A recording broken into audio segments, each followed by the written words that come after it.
Hello Libra. Welcome or welcome back to my Body and Heart Tarot Therapy. I'm here to do the reading for what's left of January and February 2021. About a month from when you're viewing this. So this is a general reading for Libra, Sun, Moon and Rising signs. If it resonates, it resonates. And if it doesn't, it's just not your reading. Take what works for you. Let the rest go. You know the drill. All right, Libra. So what's going on with you? Hope you had a good beginning of the year and that you are... Oh, there's a lot going on here. And that you're well. The High Priestess, the Seven of Swords, and the Two of Cups as your current energy. All right, what's your challenge? What's the challenge from my dear Libra?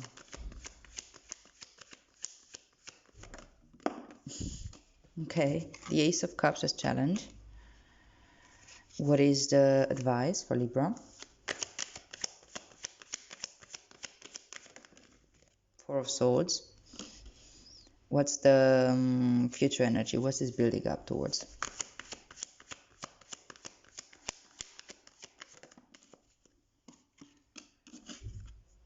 Four of Wands. Ooh la la la. Okay. Go ahead, move. Thank you. And bottom of the deck, what is... Ooh, the Sun.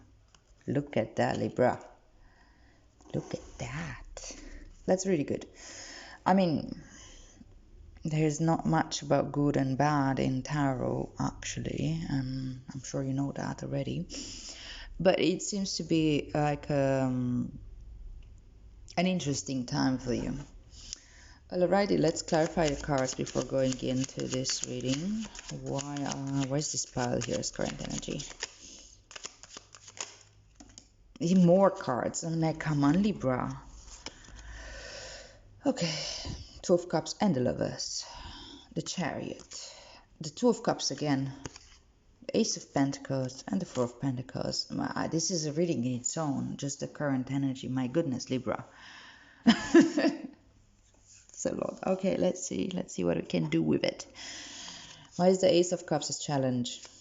It seems like you have a very ongoing love theme in your life. Love and relationships. Ace of Cups. Why is the Ace of Cups your challenge? The High Priestess and the Five of Wands. Why is the Four of Swords advice? Hierophant. And why is the Four of Wands as future energy? Three of Swords.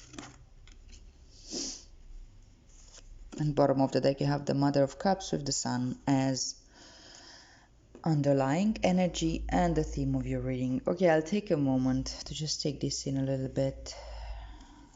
Seems like quite a complex reading. There's a lot going on.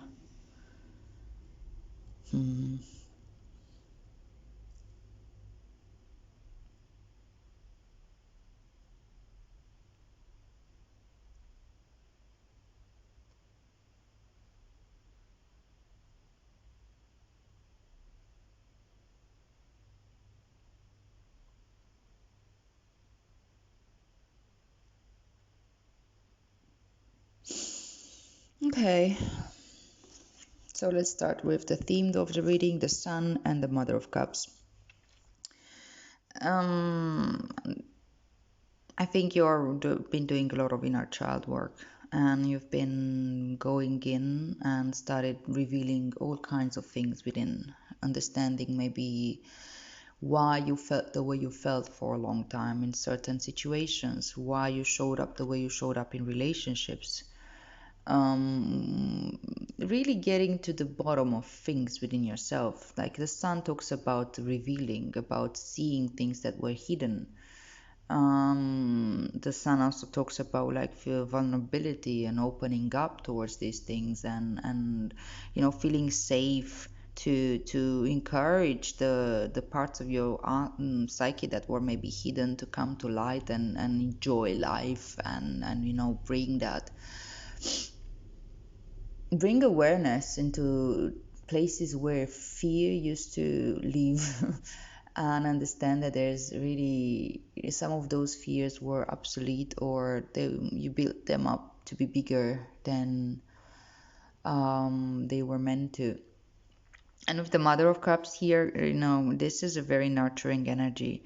I think that you are able to mother yourself now and to bring this child out to play a little bit more. Like, okay, it's been hidden for a long time. There had been a lot of things going on into this shadow aspect, a lot of fears, a lot of pains, a lot of this child probably need a lot of nurturing and caring within yourself to go in there and be like, okay, baby, I understand why you're shutting down, or I understand why there's all these tantrums being thrown around, or I understand what really hurts there, and you're caring and you're loving and you're opening up to yourself with compassion.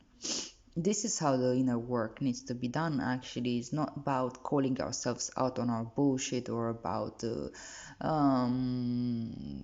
keeping ourselves to in a lot of discipline, or I don't know if that's the right phrasing, but you know what I mean.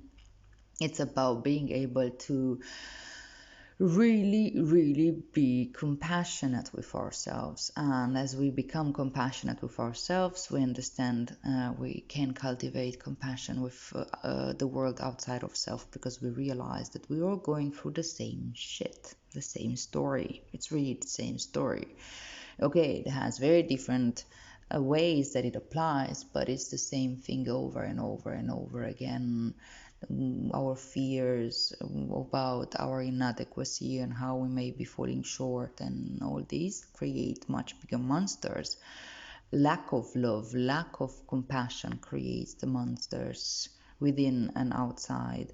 And the more we understand what's really underlying, what's really lying at the core of everything, and we're able to bring compassion into that, that's when this opening happens, and that's when joy can come through, the real release and revealing and joy. And you're able to reparent, as I said, this inner child, and let it out and play and connect to your playful side, connect to your curious side, connect to the side of you that understands that you don't know much of this world and there's a lot to explore out there, rather than fear. Okay, that's a nice one. Now what on earth is going on here? Okay, so you've been probably in a meditative state, let's put it, this reflection state, and you've been sitting with your emotions. You are sitting with your emotions, you are being present. You start seeing, like, kind of at the gate between your conscious and subconscious mind, and the great unknown that's actually our unconscious takes a lot of space, and what our conscious mind perceives is very, very little. So maybe you've been in touch a little bit with what's beyond your conscious awareness, and as I said, through meditation, through dreams, through dream interpretations, through diving in your emotions, and feeling into things, and connecting to your femininity, and also understanding the duality, the dual nature of things, understanding that you can't have just one black and white go together, good and bad go together. You can't know what's good if you don't see something bad, and the other way around. And they are both creating this reality, and they all both need to be accepted and be in that yin and yang type of balance. This is very deep knowledge that comes when you're really present, and when you're going within, and so on. And you see there's a lot of twos here. There's 3 twos, and they're all about the emotions. And the High Priestess comes out again as challenge. You've been very reflective, very internal. You are probably finding yourself in this energy right now, and this is why you start seeing, for example, what's coming out in your mind. Like, how is your mind maybe running out programs to distract you from where the pain is, to distract you from what is it that you're afraid of where you're falling short again, or you may feel inadequate, or where you're afraid that some old story being told to you in the back of your head might actually be true, that you're not good enough or not lovable enough, or that you're never going to find the love of your life, because apparently there's a lot of, you see, there's a lot around relationships here.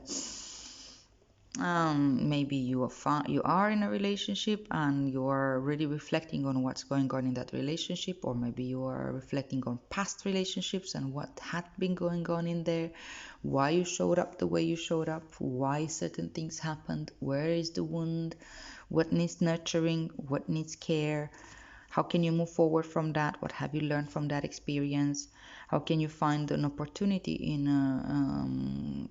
you know um,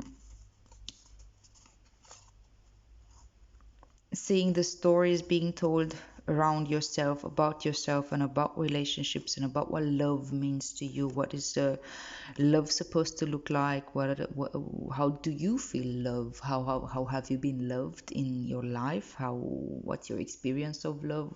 I don't know, from early environment, from the mothering side, the father, the family, and then how you taking love into your relationships, what patterns have been followed through. Seven of Swords talks about doing a little bit of research as well and seeing like what patterns show up in your mind. It's a bit of an assessment. And swords are thoughts, right? And it also talks about cleverness. The mind is clever. We can manipulate the stories many times so that we don't be confronted with what we think we're not ready, or we are afraid of facing. I think it's important for you to really, yeah, take this time, keep this right, like maybe strong boundaries around you, and allow this reflection to take place. Go with it fully, do not hold back. Maybe solitude is your friend this time, this period.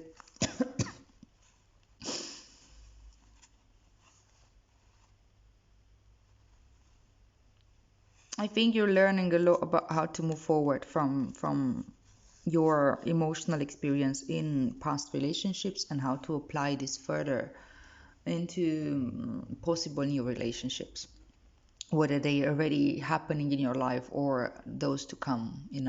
It's a lot of wisdom gaining process. Is that a word, wisdom gaining?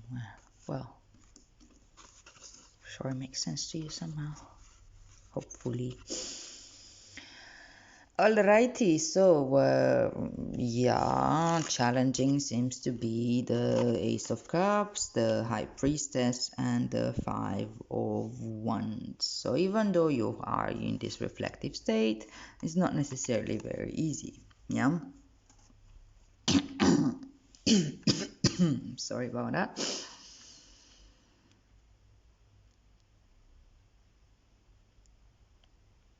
It's not easy to open our hearts. It's not easy to go really at the core of everything and be present with that, because there's a lot of pain, as I said.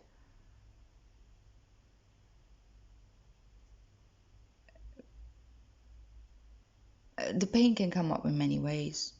For example, sometimes we realize some very simple truths, and we can be like, how things can be so simple and so easy? How have I not realized this? And we feel ashamed, and that's pain. Or we can be, we know that we're repeating a pattern, but we do so compulsively and we're not able to get out of there, and we feel shame and we feel pain. Or again, that fear that what if actually I'm wrong somehow? What if nothing will ever truly work out? What if nobody will be able to love me as I am? Maybe what if I'm not lovable actually? Maybe and there's again pain around that, a lot of pain, a lot of fear, a lot of that. The secret in all this is to be with it now, as it is, as you feel it. Be present with those parts of yourself. See where do you find yourself conflicted inside. See which inner worlds don't make sense together. The part of you that is having certain belief system versus the part of you that's holding other belief systems. Check out where that conflict is, and see if you can play maybe a mediator role even in that, by keeping this compassionate part of you, by keeping present with both your child that goes, child that could go in crazy tantrums sometimes and be like, okay, I don't really know how to deal with this. It's just like I don't seem to be wanting to to get out of this pain, or I'm maybe so convicted to believe that something's wrong with me. Not convicted, but invested in this. um, See where the conflicts are. See what stories don't make sense together. See the rifts, the breaking points between what is one story versus what is another story, and see what's the boundary between them. See what arises from that. And with the high priestess here, like, you see what's going on inside of you, like this bowl, it's holding an entire world in there, and you can be the guardian of it. You can be the observer of that. You can be the caring, loving mother, nursing yourself to process all this, and nursing yourself into healing, and bringing yourself into the world as a new version of you, with an open heart that wouldn't necessarily hold the past, your own past against yourself, or other people's past against themselves, or projecting things that showed up in past relationships in new relationships, or growing to expect the same type of pains again and again and again, and then bypass that by idealizing everything, and so on and so on and so forth. You have a very simple advice, though. The advice is to stay with your prayer in this meditative state that you seems to come quite natural to you anyway. You're present with it right now. Yes, it's challenging, but you are encouraged to be with it, to stay, like, to really take a rest, to really take a moment to not necessarily put all the lot of ideas out there, but rather reflect on the thoughts that come to your mind, reflect on the stories and the belief systems that you've formed throughout time. See what beliefs can be challenged and what beliefs still hold true for yourself. Really testing and feeling into what is true to you right now. And this is creating a type of mental stability. The force talks about stability. And the hierophant is literally belief system that we were born into, belief system that we're operating from, and belief system that we're promoting into the world. What is it that you're preaching? Check around what you're preaching. We all preaching one thing or another, whether it's more obvious or not. We all have our things we believe in, and we operate from that, and we expect people to maybe have the same beliefs or operate from the, we judge people how we judge ourselves, basically, based on that, from this framework. This right now, with as your advice is like, okay, be with it, see what is in there, without judgment. No judgment. There is no judgment going on in here. It's just nurturing care, observation, holding safe space for yourself. Know that you are safe. Know that you can take care of yourself throughout this process. You're not going to get lost. And if you believe in a higher power, if you believe in a higher self, if you believe in divinity, if you believe in the universe, if you believe in God, whatever it is that you believe in, angels, know that you are protected, just the same way that you are observing yourself and with love and care in this process. The same way you can be or you can imagine yourself, or you can invoke divine protection from your guardian angels and so on, feeling protected like the high priestess protects this cup here, this cup, like this world, like it's her cup. And this process will reveal a lot. You will understand why you had to go through what you went through from your relationship experience. That you will understand the pain, you will understand why, you will integrate that. You will integrate the heartbreak, you will integrate the why the story had to go the way it went. So you learn a deep lesson about yourself and about your relationship with yourself and about your relationship with the world at large. And you will get a lot of recognition. You can start recognizing certain achievements of yours and how well you've done, actually, even though maybe at times you felt like everything is a complete failure and everything goes wrong. You will realize that no, I had to go through that because there was no other way I could have learned this lesson. But you're learning that lesson and you're creating a new set of beliefs. You know, the Four of Wands once talk about the spiritual world, about your belief system, about your actions. You're creating a completely new structure here and balance. Something you can base your future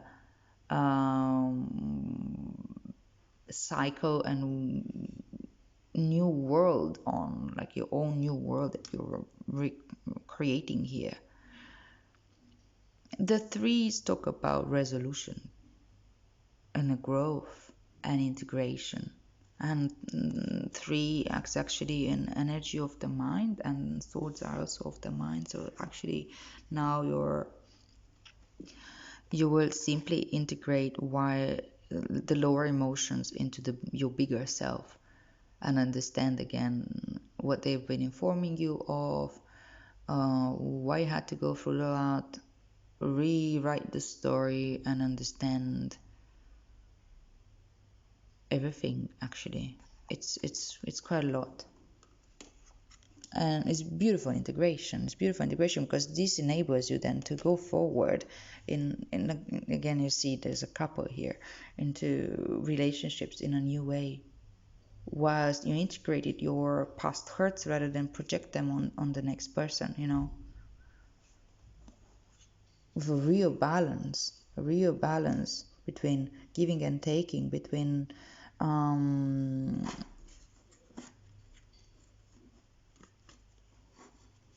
having your cup full and sharing from your cup rather than expecting somebody to fill up your cup. That kind of fun stuff. You're learning a lot for this period, Libra. Okay, now let's see what's the message from Room Oracle for you. Okay, that's two. I'm not taking two, I'm sorry. These are really long reads. And it's very hard for me to make them short because I feel like everything that's in those in the interpretation is actually quite well said and important and lands somewhere, so it's hard for me to cut it short. So one card, please.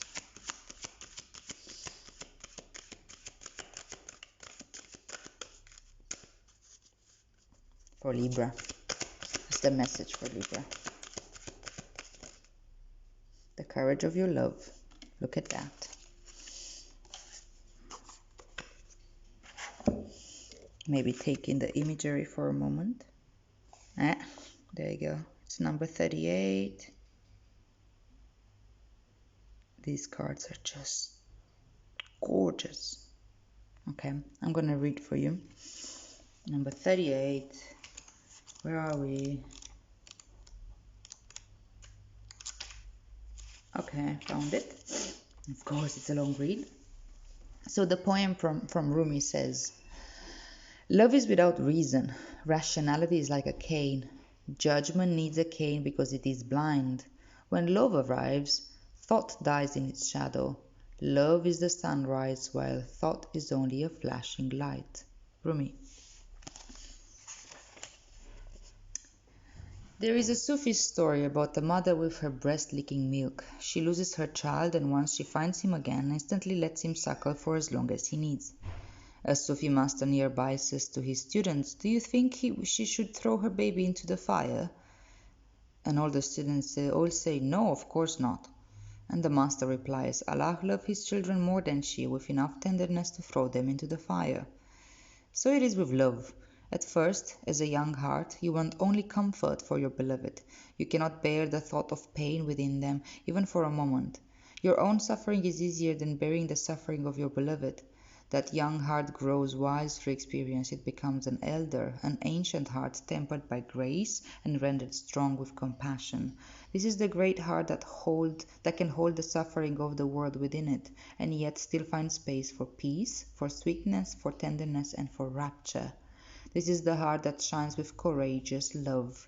It is willing to feel and bear all the suffering without judgment, whilst gently holding it in the truth of what that suffering really is, the drying out of the mind addicted to suffering.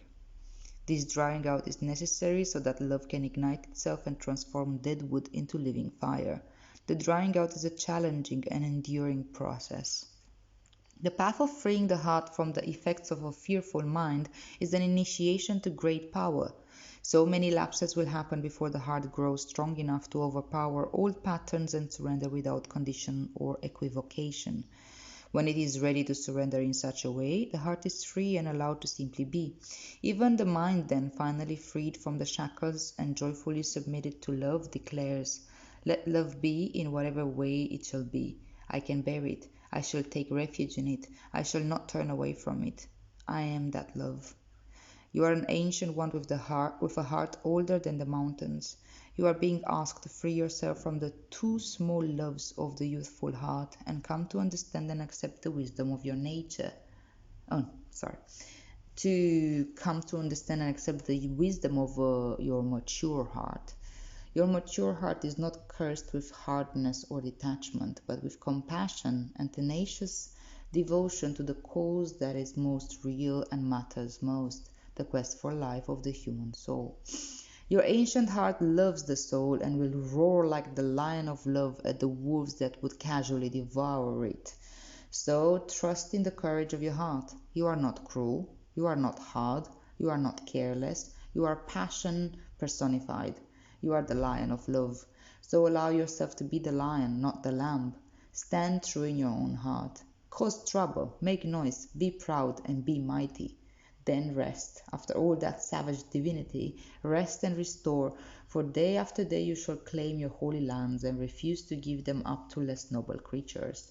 Though you survey the manipulations and attempts to claim power with compassion, you do not underestimate them or relax your vigilance. You shall not allow for even a moment that falsehood be accepted as truth in your heart.